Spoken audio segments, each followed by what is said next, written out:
नमस्कार साथियों, आप सभी का स्वागत है एजुकेशन लाइन में। दोस्तों यहाँ पे प्रथम आकलन कक्षा 8वीं के लिए हिंदी का जो पेपर है वो लेके आ चुके हैं विद सॉल्यूशन के साथ। तो आपसे रिक्वेस्ट है दोस्तों, प्लीज़ चैनल को सब्सक्राइब जरूर रख लेना, ताकि जो भी आपके इंपॉर्टेंट पेपर हैं, जो भी आपकी परीक्षाएं होती है, टेस्ट की बात करूँ, चाहे द्वार्षिक की, वार्षिक की, कोई भी है, वो आपको सभी पेपर है वो अवेलेबल हो जाएंगे। साथ ही साथ इनकी PDF फाइल है, नोट्स फाइल है, वो भी आपको अवेलेबल करा दी जाएगी। इसके लिए आपको हमारा जो व्हाट्सअप ग्रुप है और हमारा टेलीग्राम ग्रुप है वो ज्वाइन कर लेना है। डिस्क्रिप्शन आपको लिंक में, मतलब डिस्क्रिप्शन बॉक्स में मिल जाएगा लिंक, सॉरी। तो यहाँ पे दोस्तों हम स्टार्ट करते हैं कक्षा 8वीं के लिए हिंदी का जो है। यहाँ पे देखिए फर्स्ट क्वेश्चन है वो आपको पूछा जा रहा है, ध्वनि पाठ जो है उसके लेखक कौन है। तो यहाँ पे ध्वनि पाठ का लेखक कौन होगा, यहाँ पे आपको ऑप्शन दिए जाते हैं, रामधारी सिंह दिनकर, हजारी प्रसाद द्विवेदी, सूरदास, सूर्यकांत त्रिपाठी, निराला। तो हमारा सही आंसर क्या हो जाएगा, यहाँ पे option number D, Suryakant Tripathi Nirala हमारा इसका सही आंसर हो जाएगा। ठीक है, चलिए आगे बात करूँगा हमें। नेक्स्ट पर्सन है पर्सन नंबर 2। इसमें बताया जा रहा है कि बदलू अपने मामा को कहता था। ये पार्ट आपने पढ़ा है अच्छे से। तो जो बदलू था वो अपने मामा को क्या कहता था, चाचा कहता था, या फिर नाना, काका, या फिर पिता। तो यहाँ पे ऑप्शन नंबर सी है वो मेरा सही आंसर रहेगा। जो बदलू है वो अपने किसको, अपने मामा को क्या बोलता था भाई, काका बोलता था। नेक्स्ट देखिए, रस कितने प्रकार के होते हैं। तो रस 3 प्रकार के होते हैं, 4 प्रकार के होते हैं, 9 प्रकार के, या फिर 10 प्रकार के। तो रस कितने प्रकार के होते हैं, 9 प्रकार के होते हैं। तो ये आपका सही आंसर है। यहाँ पे 10 लिखा गया है, तो 10 नहीं भाई 9 रहते हैं मेरे हिसाब से। तो बाकी आप कमेंट करना है इसमें कौन सा सही रहेगा अगर मैं गलत बता रहा हूँ तो। यहाँ पे देखिए, पत्र लेखन प्रतियोगिता किस सन में शुरू की गई थी, यह आपने पढ़ा था। तो यहाँ पे देखिए ऑप्शन दिए गए हैं आपको। तो यहाँ पे ऑप्शन नंबर है मेरा डी, सही आंसर है 1972 में। नेक्स्ट देखिए, कवि ने पक्षी और बादल को भगवान क्यों बताया है।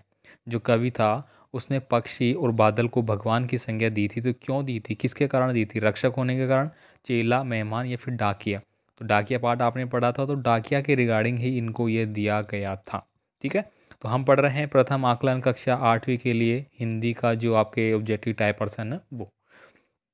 क्वेश्चन नंबर 6 है, कबीर की रचना कौन सी है। साखी है, नीरजा विनिहार है, सेवा सदन है, या फिर कर्म भूमि है। तो क्या है, साखी शब्द है। तो यहाँ पे ऑप्शन नंबर ए है वो सही आंसर आपको मिल जाता है। नेक्स्ट देखिए, वाक शब्द का उपसर्ग होगा। जो वाक शब्द है उसका उपसर्ग क्या होगा, वा, व, सु, स, या फिर क। तो ये हो जाएगा मेरा वाह। देखिए वाह शब्द में पहले ही हलंत लगाया गया है, तो ये आपका बन जाता है। छंद के प्रकार होते हैं। तो छंद है वो कितने प्रकार के होते हैं, 3, 4, 2, 1।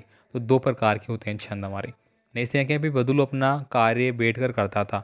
तो बदलू अपना जो कार्य है वो कहाँ पे बैठ के करता था, रोड पे करता था, घर पे बैठ के करता था, विद्यालय पे, या फिर मचिए पे। तो मचिए पे, मचिए जिसको अपन सिंपल बात करें तो खाट भी बोल देते हैं, पलंग भी बोल देते हैं, उस पे बैठ के वो अपना कार्य करता था।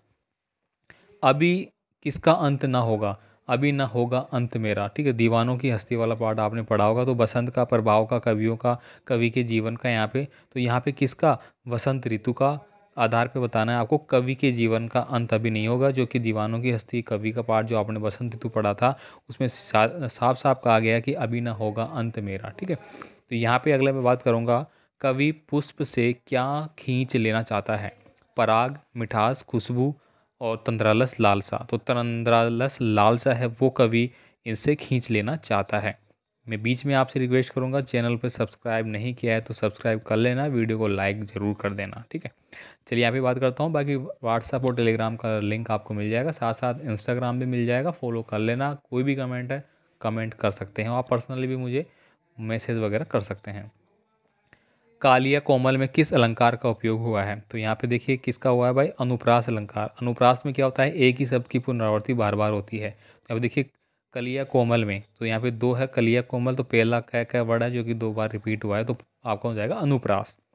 कवि खिले फूलों को कहाँ पर कहाँ का द्वार दिखाना चाहता है। उपवन का, विद्यालय का, आनंद का, उद्यान का। तो आनंद का द्वार दिखाना चाहता है। ठीक है, आगे मैं बात करूँगा यहाँ पे, लाख चूड़ियाँ कौन बनाता है। लेखक के मामा, लेखक बदलू या डब्लू।